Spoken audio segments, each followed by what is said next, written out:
எதிர்கட்சிகள் ஒரு விமர்சனம் வைக்கிறாங்க. தேர்தல் அறிக்கையை வெளியிட்ட உடனேயே நீட் தேர்வை கொண்டு வந்ததே காங்கிரஸ் அரசு தான். ஆனா நீட் தேர்வு கட்டாயம் இல்லைன்னு எந்த பத்திரிகை நீங்க எந்த தொலைக்காட்சி தான் செய்திகளை தெரியாம பேசுறீங்க.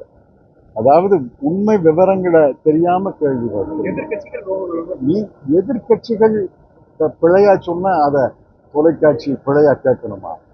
நீட் தேர்வு என்பது உச்ச நீதிமன்றத்தினுடைய தீர்ப்பு. முதல்ல ஒரு தீர்ப்பு வந்துச்சு, 3 நீதிபதிகள் நீட் தேர்வை கட்டாயமாக்க முடியாது, அந்தந்த மாநிலத்துக்கு பொருந்துன்னு சொன்னாங்க. பிறகு 5 நீதிபதிகள் அதுல மாற்றி இதை கட்டாயமாக்கணும்னாங்க.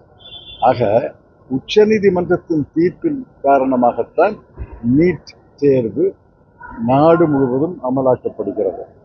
அதுல நம்ம என்ன சொல்றோம், மற்ற மாநிலங்கள் வேணும்னா வச்சுக்கிட்டோம், எங்களுக்கு விலக்கு தாண்டி அந்த விலக்குத்தானே நாங்க வலியுறுத்தி இருக்கிறோம். மாநிலத்தினுடைய உரிமைகளை பறிக்க முடியாது. அரசு மருத்துவமனைகளை அமைக்கிறது, அரசு செலவில் அந்த மருத்துவமனைகள் நடைபெறுகின்றன.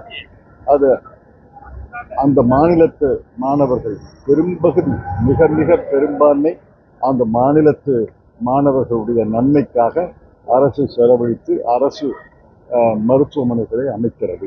அதுல அந்த அரசுடைய சம்மதம் இல்லாமல் எதற்காக ஒரு தேர்வை நுழைப்பது?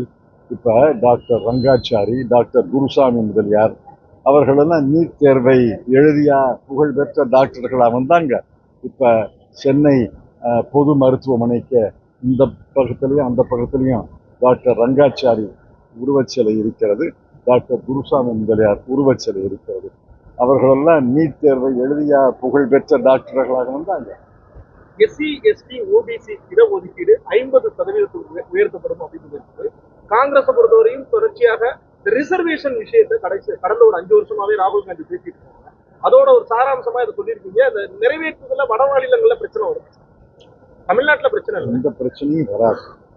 ஏன்னா இப்ப எஸ்சிக்கு இடஒதுக்கீடு இருக்கு, அதை எல்லா கட்சிகளும் ஏற்றுக்கொண்டிருக்கன, எல்லா மாநிலங்களையும் அமலாகும். எஸ்டிக்கு இடஒதுக்கீடு இருக்கு. மண்டல் கமிஷன் அறிக்கையை நிறைவேற்றிய பிறகு பின்தங்கிய மக்களுக்கு இடஒதுக்கீடு இருக்கு. மண்டல் கமிஷன் அறிக்கைப்படி 54% மக்கள் இந்தியாவில் பிற்படுத்தப்பட்ட மக்கள்.